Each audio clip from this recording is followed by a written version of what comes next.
வணக்கம் மக்களே, வணக்கம். சற்று முன் கிடைத்திருக்கக்கூடிய ஒரு முக்கியமான தகவல் ஒன்றை தான் பார்க்க போகிறோம் மக்களே.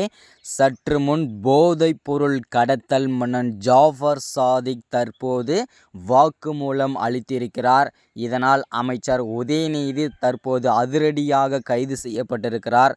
என்ன வாக்குமூலம் கொடுத்திருக்கிறார் ஜாஃபர் சாதிக்? அப்படி என்ன தப்பு செய்துவிட்டார் அமைச்சர் உதயநிதி அவர்கள் அப்படின்றத பற்றி தான் இந்த ஒரு வீடியோவில் தெளிவாகவும் துல்லியமாகவும் பார்க்க போகிறோம் மக்களே. அதற்கு முன்பாக நமது அரசியல் நியூஸ் சேனலை சப்ஸ்கிரைப் பண்ணலைன்னா மறக்காமல் சப்ஸ்கிரைப் பண்ணிவிடுங்க.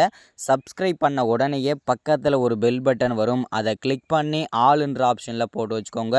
தொடர்ந்து நம்ம வீடியோ போட்டோம்னா உங்களுக்கு நோட்டிஃபிகேஷன் வந்துடும்.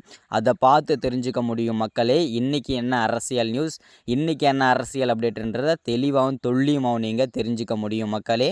அது மட்டும் இல்லாமல் வீடியோ பார்க்குற ஒவ்வொருத்தரும் மறக்காமல் வீடியோவை ஷேர் பண்ணிவிடுங்க.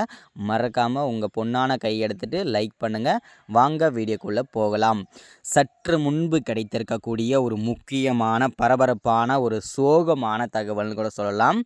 ஏன் அப்படின்னு பார்த்தீங்கன்னாக்கா, போதைப்பொருள் கடத்தல் மன்னன் ஜாஃபர் சாதிக் தற்போது சற்று முன்பு கைது செய்யப்பட்டு புழல் சிறையில் அடைக்கப்பட்டு வரும் நிலையில் அவரை அதிரடியாக கைது செஞ்சிருந்தாங்க அமலாக்கத்துறை. அவர் வாக்குமூலமாக கொடுத்திருக்கிறார். என்ன வாக்குமூலம் அப்படின்னா, இன்னும் பல கோடி ரூபாய் மதிப்பிலான போதைப் பொருட்களும் பல கோடி ரூபாய் கருப்பு பணங்களும் நான் எங்கு பதுக்கி வைத்திருக்கிறேன், யாரிடம் கொடுத்து வைத்திருக்கிறேன் என்று அமலாக்கத்துறையிடம் போதைப் பொருள் கடத்தல் மன்னன் ஜாஃபர் சாதிக் வாக்குமூலமாக கொடுத்திருக்கிறார்.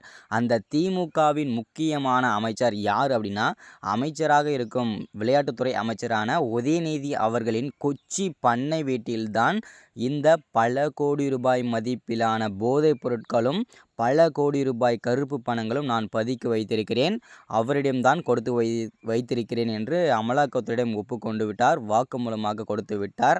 அதன் அடிப்படையில் அமலாக்கத்துறையும் ரகசிய தகவலின் அடிப்படையில் தான் சோதனை மேற்கொண்டிருந்தாங்க. இந்த சோதனையில் தான் அந்த சொன்னது எல்லாமே இருக்கிறது. பல கோடி ரூபாய் மதிப்பிலான போதைப் பொருட்களும் கிடைத்தது, பல கோடி ரூபாய் கருப்பு பணமும் கிடைத்தது. இதை அதிரடியாக முடக்கியிருக்காங்க. அது மட்டும் இல்லாமல் அமைச்சர் உதயநிதியை கைது செய்வதற்கான வாய்ப்புகளும் இருக்கிறது மக்களே. நம்ம பொறுத்திருந்து பார்க்கலாம். அடுத்தடுத்து என்ன நடக்க போகுது, அடுத்தடுத்து அரசியல் அப்டேட்லாம் என்னென்ன கொடுக்குறாங்கன்றத தொடர்ந்து வாட்ச் பண்ணிகிட்டே இருங்க. தொடர்ந்து நம்ம சேனலை வாட்ச் பண்ணுங்கள். தொடர்ந்து அடுத்தடுத்த அப்டேட் தொடர்ந்து கொடுத்துட்டே இருக்கேன். மறக்காமல் நமது அரசியல் நியூஸுக்கு முதல் முறையாக வரீங்கன்னா சப்ஸ்கிரைப் பண்ணிவிடுங்க, லைக் பண்ணுங்கள், ஷேர் பண்ணுங்கள். அப்போ தான் தொடர்ந்து நம்ம வீடியோ போட்டோம்னா உங்களுக்கு நோட்டிஃபிகேஷனவே வந்தடையும்.